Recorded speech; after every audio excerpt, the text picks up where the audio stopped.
नमस्कार, आप देख रहे हैं न्यूज 18 बिहार झारखंड और मैं हूं आपके साथ लक्ष्मी। बुलेटिन की शुरुआत करेंगे इस वक्त की सबसे बड़ी खबर से। चिराग पासवान से जुड़ी यह खबर मिल रही है। चिराग पासवान चुनाव लड़ेंगे, विधानसभा चुनाव लड़ेंगे चिराग पासवान। एलजेपीआरवी का यह फैसला है, सामान्य सीट से उतारने का इनको फैसला। चिराग ने पहले ही चुनाव लड़ने के संकेत दिए थे। बार बार चिराग पासवान कह रहे थे केंद्र से ज्यादा वो बिहार को काफी ज्यादा तवज्जो दे रहे थे और उन्होंने हमेशा से कहा है बिहार फर्स्ट, बिहारी फर्स्ट उनकी सोच है और इसी पर वो काम करते हैं। और उन्होंने कहा था कि पार्टी अगर चाहेगी तो विधानसभा चुनाव लड़ेंगे। चिराग पासवान विधानसभा चुनाव लड़ेंगे। अब ये तस्वीर साफ हो चुकी है। एलजेपीआरवी का ये फैसला है, सामान्य सीट से उतारेंगे चिराग पासवान को और इस बार चुनाव लड़ेंगे। विधानसभा चुनाव का एक युवा चेहरा बिहार के लिए और काफी ज्यादा इनका बेस बिहार में बन चुका है। युवा काफी ज्यादा इनको समर्थन देते हैं। दलित वोट बैंक भी इनके पास है और इसका फायदा एनडीए को भी कहीं ना कहीं होगा। एनडीए गठबंधन को फायदा होगा और इसी वजह से चिराग पासवान विधानसभा चुनाव लड़ने वाले हैं। खुद को पीएम मोदी का हनुमान मानते हैं चिराग पासवान। हमारे साथ एलजेपी प्रभारी अरुण जी जुड़ रहे हैं। अरुण जी, देखिए, अरुण भारती जी, चिराग पासवान जो कि काफी दिनों से संकेत दे रहे थे विधानसभा चुनाव लड़ने के और अब ये बिल्कुल साफ हो चुका है, पार्टी का क्या निर्णय है? चिराग पासवान जी हर बार हर अपने मन से बिहार फर्स्ट, बिहारी फर्स्ट की बात करते हैं, विकसित बिहार की बात करते हैं, बिहारियों के लिए काम करने की बात करते हैं। लेकिन अब इसको सार्थक अगर सही मायने में करना हो तो ये आवाज उनकी बिहार के सदन के पटल से उठे। बिहारियों के लिए आवाज उनके सदन के पटल से उठे। और प्रभारी होने के तौर पर मैं जिस भी जिले में गया हूँ, जिस प्रखंड में बिहार में, जिस पंचायत में, जिस गांव में, जिस गली में, मोहल्ले में, सभी लोगों ने कहा है कि चिराग पासवान जी को बिहार आकर के बिहार की जिम्मेदारी, बड़ी जिम्मेदारी के बारे में विचार करना चाहिए, आना चाहिए। और इसी सिलसिले में अभी आपने पीछे देखा होगा, पार्टी की जब प्रदेश कार्यकारिणी, बिहार प्रदेश कार्यकारिणी की बैठक हुई थी, उसमें एक औपचारिक प्रस्ताव पास करके उनके पास भेजा गया है। इस प्रस्ताव पर विचार हो रहा है, सर्वे भी कराए जा रहे हैं और जब ये सारा प्रक्रिया पूरा हो जाएगा, क्योंकि पार्टी इस प्रक्रिया फॉलो करती है, इसमें पूरी हो जाएगी तो इसका फैसला भी आप सभी को बता दिया जाएगा। साथ ही साथ एक कार्यकर्ताओं की, बड़े वर्ग की मांग है, कार्यकर्ताओं की मांग है कि चिराग पासवान जी इतने बड़े नेता है कि अपने आप को किसी दायरे में सीमित ना करें और इसका सबसे बढ़िया उदाहरण होगा कि वो किसी जनरल सीट से लड़े ताकि वो सर्वमान सभी वर्ग, सभी समुदाय, सभी समाज के नेता कहे जाए। अच्छा, और मंत्रिमंडल में रहकर ही वो चुनाव लड़ेंगे या फिर छोड़कर चुनाव लड़ेंगे अरुण जी? देखिए, इन सभी बातों का फैसला होना बाकी है। हम लोग बड़ी ही गंभीरता पूर्वक और सीरियस तरीके से इस चीजों को ले रहे हैं, एक एक कदम चल रहे हैं। हमें इस प्रक्रिया को फॉलो करते हुए मुझे लगता है कि थोड़ा समय और लगेगा, लेकिन इस बारे में भी एक गंभीर पिक्चर निकल के अभी आने वाले निकट भविष्य में आ जाएगी। तो कौन से सीट से चुनाव लड़ सकते हैं? देखिए, सीट फाइनल नहीं है, लेकिन ये जरूर मैं कह पाऊंगा कि कार्यकर्ताओं की भावना है और हम लोग भी बड़ी गंभीरता से इस बारे में विचार कर रहे हैं कि अगर चिराग पासवान जी यहाँ आकर चुनाव लड़ते हैं तो उन्हें एक सामान्य वर्ग की सीट से, जरूर सीट से चुनाव लड़ना चाहिए। एक सिटिंग एमपी रहते हुए अरुण जी, असेंबली सीट पे चुनाव लड़ने का सोचना, इस बारे में चिराग पासवान का ये बहुत बड़ा पॉलिटिकल मूव माना जा रहा है। इसे किस तरीके से मतलब देखा जाए?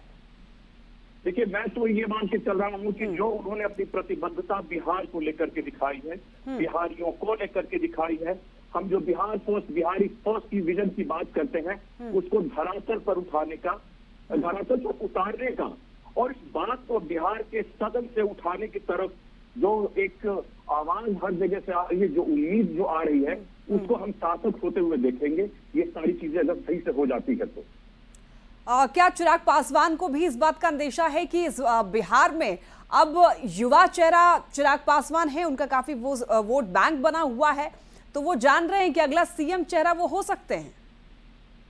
देखिए, इस बारे में हर वर्ग से, हर समाज से हमारे कार्यकर्ताओं से, बिहार के लोगों से, हमारी पार्टी के नेताओं से, हर जगह, चाहे आप बिहार में हो, बिहार के बाहर भी हो, आपको पता होगा बिहार के बाहर भी बिहारियों का बहुत बड़ा तादाद है, और सभी जगह जहां भी अपने कार्यक्रमों को लेकर के, मंत्रालय के कार्यक्रमों को लेकर के गए हैं चिराग जी, सभी जगह से ये मांग उठी है। और क्योंकि हर वर्ग से, हर तबके से, हर समाज से ये मांग उठ रही है, तो इस बात को वो बड़ी गंभीरता से इस पर विचार कर रहे हैं।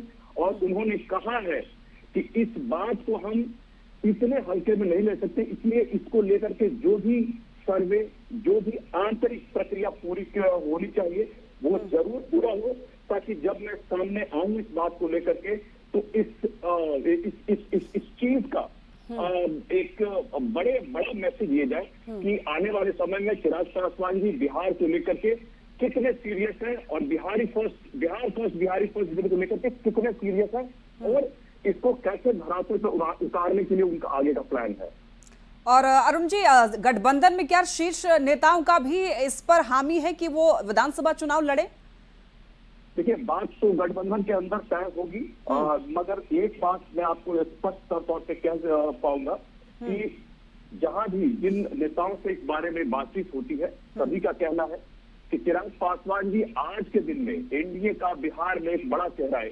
सिर्फ बिहार में नहीं, पूरे भारत देश में एक बड़ा चेहरा है, सभी समाज से सभी लोगों में मान्य चेहरा है।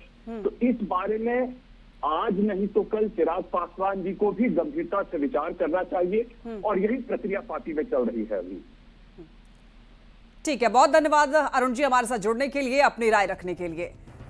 तो अब यह साफ हो चुका है, चिराग पासवान विधानसभा चुनाव 2025 लड़ने वाले हैं, लेकिन किस सीट से चुनाव लड़ेंगे ये अभी साफ तौर पर नहीं बताया गया है। इस पर अभी निर्णय लेना बाकी है। लेकिन सबसे बड़ा सवाल यही उठ रहा है कि क्या केंद्रीय मंत्रिमंडल से इस्तीफा देंगे चिराग पासवान?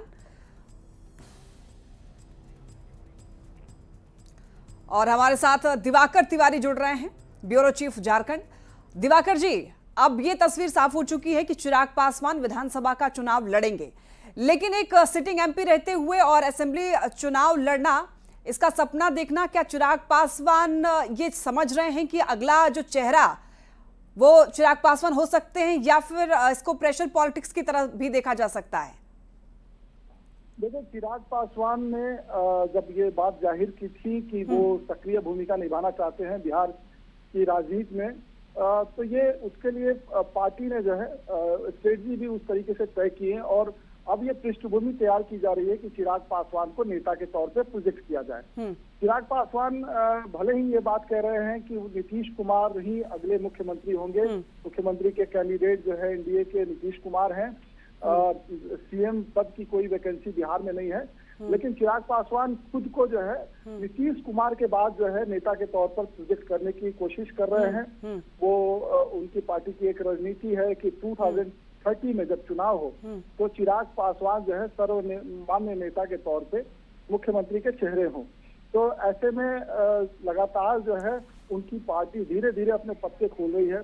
पहले उन्होंने कहा कि चिराग दिवाकर जी, आपको रोकना चाहूंगी, लौटूंगी आपके पास। हम के राष्ट्रीय अध्यक्ष सुमन जी हमारे साथ जुड़ रहे हैं, संतोष सुमन जी। संतोष जी, क्या कहेंगे आप? चिराग पासवान देखिए अब विधानसभा चुनाव लड़ने के लिए तैयार हैं, गठबंधन में इसको लेकर क्या निर्णय हो चुका है? देखिए, इसकी जानकारी मुझे नहीं है व्यक्तिगत तौर पर। अगर वो बोले हैं तो जाहिर सी बात है कि चुनाव लड़ेंगे, लेकिन ऐसी जानकारी मुझे नहीं है। अगर चुनाव लड़ते हैं तो बिहार में चुनाव लड़ने से अच्छा ही रहेगा, हम समझते हैं एनडीए को फायदा ही होगा। लेकिन जहां भी हैं, जिस कैपेसिटी में है वो काम कर सकते हैं। अगर लोकसभा में भी हैं और माननीय मंत्री भी हैं तो वहां रह के भी बिहार के लिए काम कर सकते हैं, और हर व्यक्ति की जो महत्वाकांक्षा होता है वो उसको पूरा कर सकते हैं। लेकिन उन्होंने अगर इच्छा व्यक्त की है और उन्हें ऐसा लगता है कि मुझे बिहार में चुनाव लड़ना चाहिए, तो अच्छी बात है, हम सब स्वागत करेंगे, इसमें कोई अलग सी बात नहीं है। तो हमारी पार्टी, हम समझते हैं कि उनका ये निजी मामला है और उनके पार्टी का मामला है, इस पर हम ज्यादा टिप्पणी नहीं कर सकते। तो क्या मंत्रिमंडल से इस्तीफा देंगे? अब चुनाव यहाँ लड़ेंगे, माननीय विधायक बनेंगे तो निश्चित तौर पर वहाँ से इस्तीफा देना ही होगा। और अगर चुनाव लड़ने का मन बना ही लिए हैं तो उनको इस्तीफा दे करके आना चाहिए, फुल फ्लेज यहाँ काम करना चाहिए, और कहीं से भी चुनाव लड़े तो ज्यादा मैसेज जाएगा। नहीं तो फिर अगर रिजाइन करके नहीं आते हैं तो लगेगा कि अभी भी दो नाव पर हैं। तो हम समझते हैं कि वो अगर वो मन बना है तो निश्चित तौर पर पूरी तरह से आएंगे, 100% बिहार में आएंगे और चुनाव लड़ेंगे। और क्या इसका असर, अगर चिराग पासवान लड़ते हैं विधानसभा चुनाव, तो इसका असर सीट शेयरिंग पे पड़ सकता है? हमको नहीं लगता ऐसा, क्योंकि चुनाव लड़ना नहीं लड़ना लोजपा पार्टी है। लोजपा पार्टी एनडीए के घटक दल हैं, उनको क्या मिलना नहीं मिलना, उनके चुनाव लड़ने से कोई फर्क नहीं पड़ता है। अगर वो नहीं भी लड़ेंगे तो जो उनके हिस्से में वो मिलेगा, और लड़ेंगे भी तो उनके हिस्से में मिलेगा। उनके कार्यकर्ताओं में उत्साह आएगा, और वो आसपास के इलाकों में उनके लड़ने से तो उनके वो सोचते होंगे मेरे कार्यकर्ता ज्यादा जोश खरोश से होगा, जो सीट मिलेगा उसको ज्यादा हम कन्वर्ट कर सकते हैं जीत में। तो ऐसी उनकी अवधारणा होगी, और उनकी ये बात है, इस पर हम क्या कर सकते हैं। तो कितना फायदा हो सकता है गठबंधन को, चिराग पासवान अगर विधानसभा चुनाव लड़ते हैं तो? संतोष जी, देखिए, मेरा जो मानना है कि अगर वो भी लड़ते हैं तो वो जितना फायदा उनके कारण होगा ही, और यहाँ लड़ते हैं तो भी होगा। उनके लड़ने से मैं कहा कि उनके पार्टी के कार्यकर्ताओं में एक उत्साह आएगा, और वो उत्साह से काम करेंगे, और ये सोच के काम करेंगे कि हमारे नेता हमारे साथ चुनाव लड़ रहे हैं। तो हो सकता है कि कुछ फायदा हो उनको व्यक्तिगत तौर पर, पार्टी के सीटों में बढ़ोतरी, 1-2 सीटों में बढ़ोतरी हो। हम समझते हैं इससे ज्यादा कुछ नहीं है। चलिए ठीक है, बहुत धन्यवाद आपका हमारे साथ संतोष जी जुड़ने के लिए, अपनी राय रखने के लिए। दिवाकर जी हमारे साथ लगातार बने हुए हैं। तो दिवाकर जी, एनडीए में कितना फायदा विधानसभा चुनाव अगर चिराग पासवान लड़ते हैं तो होगा, और क्या ये प्रेशर पॉलिटिक्स की तरह भी इसे देखा जाए, क्योंकि बहुत बड़ा पॉलिटिकल मूव है चिराग पासवान का? देखिए, प्रेशर पॉलिटिक्स के तौर पे भी देखा जाना चाहिए इसे, क्योंकि सीटों का बंटवारा नहीं हुआ है, सीटों के तालमेल को लेकर अभी बातचीत चल रही है। तो ऐसे में चिराग पासवान लगातार अगर ऐसे कदम ले रहे हैं, या उनकी पार्टी जो है ऐसे फैसले ले रही है, तो एक तरीके से जो है सीटों के बंटवारे से पहले एक दबाव की राजनीति हो सकती है। दूसरी बात है कि चिराग पासवान अगर बिहार के चुनावी मैदान में उतरेंगे तो उसका क्या फायदा होगा। देखिए, दलितों के वोट बैंक में सेंध लगाने की कोशिश हो रही है महागठबंधन की। ऐसे में अगर दलित चेहरे, चाहे जीतन राम मांझी हो, या चिराग पासवान हो, या संतोष सुमन हो, ऐसे नेता जब सक्रिय तौर पे जो है चुनावी मैदान में होंगे तो उसका फायदा एनडीए को मिलेगा। और चिराग पासवान जो अपनी पार्टी के दायरे को विस्तृत करना चाहते हैं, अगर सामान्य सीट से लड़ने का फैसला कर रहे हैं, तो एक तरीके से सामान्य वोट बैंक पर उनकी नजर है। यानी पार्टी के जनाधार को, पार्टी के दायरे को बढ़ाने की जरूरत है। जो पार्टी के प्रमुख मुखिया जो है चिराग पासवान, उसके मद्देनजर फैसला ले रहे हैं। एक और अहम बात है कि एलजेपी आरबी को जो है किसी खास वर्ग से जुड़ी हुई पार्टी मानी जाती है, और सीटों का तालमेल होना है। तो कई सामान्य सीटों पर जो है एलजेपी आरबी की नजर है। तो ऐसे में सामान्य सीटों को भी साधने की एक कोशिश हो सकती है कि हमारा दावा जो है सामान्य सीटों पर भी है। चिराग पासवान की लोकप्रियता या एलजेपी आरबी की लोकप्रियता सामान्य सीटों पर है, तो एनडीए में उन्हें सामान्य सीटें भी ज्यादा से ज्यादा मिले। क्योंकि अगर 5 जो है, अगर सीटों की बात करें लोकसभा की जो एलजेपी ने जीती है, उसमें ज्यादातर सीटें जो है सुरक्षित सीटें हैं। तो उसी आधार पे ही सीटों का बंटवारा हो सकता है। ज्यादातर क्लेम जो है सुरक्षित सीटों पर होगा। तो ऐसे में एलजेपी आरबी ने सामान्य सीटों पर भी एक दावेदारी जो है पेश की है। इससे जो है कह सकते हैं कि एक तीर से कई निशाने साधने की कोशिश और दिवाकर जी, अगर सामान्य सीट से चुनाव लड़ेंगे तो जाहिर तौर पर ये कहीं ना कहीं कंपटीशन भी बढ़ेगा अपने आप में ही। और अभी जब प्रधानमंत्री आए थे बिहार, तो उन्होंने क्राइटेरिया दिया कि इस बार अगर टिकट चाहते हैं तो आपके सोशल मीडिया पर फॉलोअर्स भी होने चाहिए। तो उसमें तो बिल्कुल फिट बैठते हैं चिराग पासवान। चिराग पासवान की लोकप्रियता में कहीं कोई कमी नहीं है। चिराग पासवान जहां भी जाते हैं, हर आयु वर्ग के लोग जो है उनको पसंद करते हैं, और युवाओं में खास तौर पे उनकी लोकप्रियता काफी है। लेकिन जब वोट देने की बात होती है तो खास वर्ग के ही आधार पर चिराग पासवान की पार्टी जो है अपना दावा ठोकती है, और उनको उसी खास वर्ग से वोट भी मिलते हैं। अगर पिछले विधानसभा चुनाव की बात करें तो 5.66% यानी 6% के करीब वोट जो है चिराग पासवान की पार्टी को मिलता रहा है। ठीक है दिवाकर जी, तो देखिए अब बिहार विधानसभा चुनाव चिराग पासवान लड़ेंगे, इस बात पर मुहर लग चुकी है। बहुत धन्यवाद आपका हमारे साथ जुड़ने के लिए। देखिए, चिराग पासवान विधानसभा का चुनाव लड़ेंगे, ऐलान हो चुका है। और इस ऐलान के बाद देखिए बिहार की सियासत तेज हो चुकी है, बिहार की सियासत गर्म है। एनडीए ने जहां उनका स्वागत किया है, तो वहीं गठबंधन के लोगों ने कहा कि एनडीए में सिर्फ उटव्वल की स्थिति है। पार्टी के नेताओं कार्यकर्ताओं की इच्छा होती है कि किसी भी गठबंधन में उनके नेता को सर्वोच्च पद मिले। इसमें कुछ भी अस्वाभाविक नहीं है। भारत के संविधान ने हर नागरिक को यह अधिकार दिया है कि कोई भी व्यक्ति कहीं से भी किसी भी चुनाव को लड़ सकता है।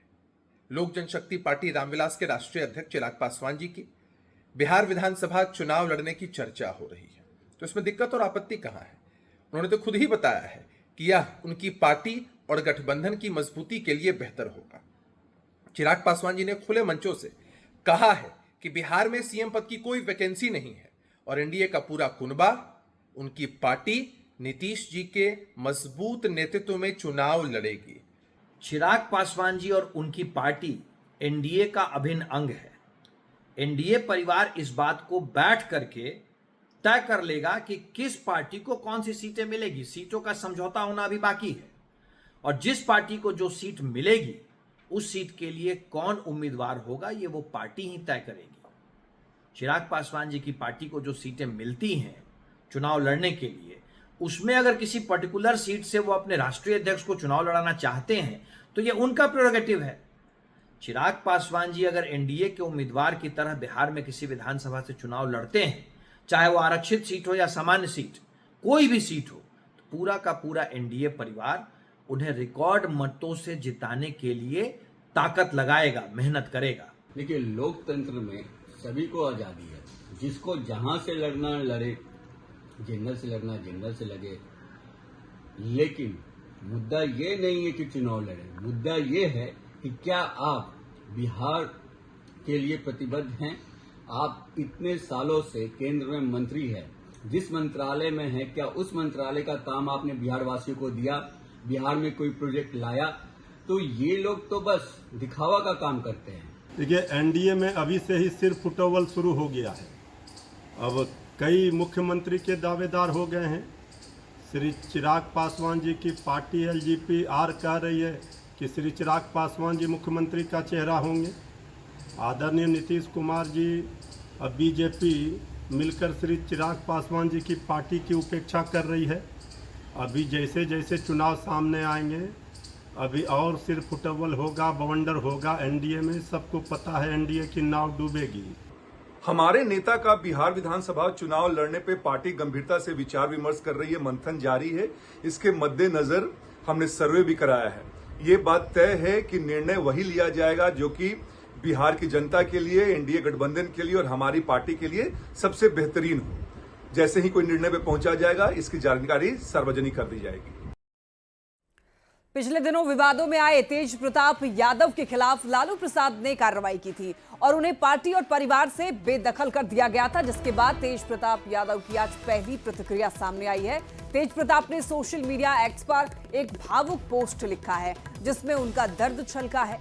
तेज प्रताप ने लिखा, मेरी सारी दुनिया बस आप दोनों में ही समाई है। भगवान से बढ़कर हैं आप और आपका दिया कोई भी आदेश। आप हैं तो सब कुछ है मेरे पास। और इस खबर पर ज्यादा जानकारी दे रहे हैं न्यूज़ 18 संवाददाता संजय कुमार। देखिए, ये वही पोस्ट है तेज प्रताप यादव का, टीवी स्क्रीन पर आप देख सकते हैं। मेरे प्यारे मम्मी पापा, इससे शुरू होती है उनकी ये पोस्ट और वो लिखते हैं, मेरे प्यारे मम्मी पापा, मेरी सारी दुनिया बस आप दोनों में ही समाई है और भगवान से बढ़कर हैं आप और आपका दिया हुआ कोई भी आदेश। तेजस्वी यादव को कोलकाता में पुत्र रत्न की प्राप्ति हुई और उसके बाद दादा दादी लालू प्रसाद यादव और राबड़ी देवी पटना स्थित 10 सर्कुलर रोड स्थित इस आवास पर, जहां की तस्वीर इस वक्त हम आपको दिखा रहे हैं, वापस आ चुके हैं। और इस बीच तकरीबन एक सप्ताह के बाद लालू प्रसाद यादव के बड़े बेटे तेज प्रताप यादव ने सोशल मीडिया एक्स पर एक इमोशनल पोस्ट जो है वो किया है। और इस इमोशनल पोस्ट में तेज प्रताप यादव ने कहा है कि लालू प्रसाद यादव और मां राबड़ी देवी उनके लिए भगवान के समान हैं और भगवान से बढ़कर हैं। उन्होंने कहा है कि आपका और आपका कोई भी आदेश मेरे लिए सब कुछ है। आप हैं तो सब कुछ है मेरे पास। मुझे केवल आपका विश्वास और प्यार चाहिए, ना कि कुछ और। उन्होंने कहा है कि आप अगर नहीं होते तो ना ये पार्टी होती और न ही मेरे साथ राजनीति करने वाले लोग। बस मम्मी पापा आप दोनों स्वस्थ और खुश रहें हमेशा, मेरी यही कामना है। तेज प्रताप यादव ने अपने इमोशनल पोस्ट में माँ पापा की तारीफ तो की है, लेकिन इस पोस्ट में नीचे कुछ जो लाइन है, जो कुछ पंक्तियां हैं, इसमें उन्होंने कुछ जयचंद और लालची लोगों का जिक्र किया है। यानी फिर से एक बार तेज प्रताप यादव ने अपने इन पंक्तियों के माध्यम से विवाद खड़ा कर दिया है। सवाल यही है कि आखिर आरजेडी के भीतर कौन जयचंद और लालची लोग हैं, जिसके बारे में तेज प्रताप यादव ने अपने पोस्ट में चर्चा की है। हालांकि इस पोस्ट को लेकर एक बार फिर से बिहार का राजनीतिक माहौल गर्मा गया है और सत्ता पक्ष के लोग यह जानना चाहते हैं कि तेज प्रताप यादव ने अपने इमोशनल पोस्ट में पार्टी के अंदर जिन लोगों को जयचंद बताया है और जिनकी भूमिका की चर्चा की है, आखिरकार वे कौन हैं। तो ये सवाल जो है उठाया तेज प्रताप ने, इसका जवाब सत्ता पक्ष के लोग आरजेडी से, खासकर तेजस्वी यादव से जानना चाहते हैं। एक बार फिर से तेज प्रताप यादव का पोस्ट और उसके बाद बिहार की गर्माती सियासत सामने आई है। कैमरा पर्सन मनीष जुनेजा के साथ संजय कुमार, न्यूज़ 18 पटना। और इसी के साथ इस बुलेटिन में इतना ही। खबरें लगातार जारी है, आप देखते रहिए न्यूज़ 18।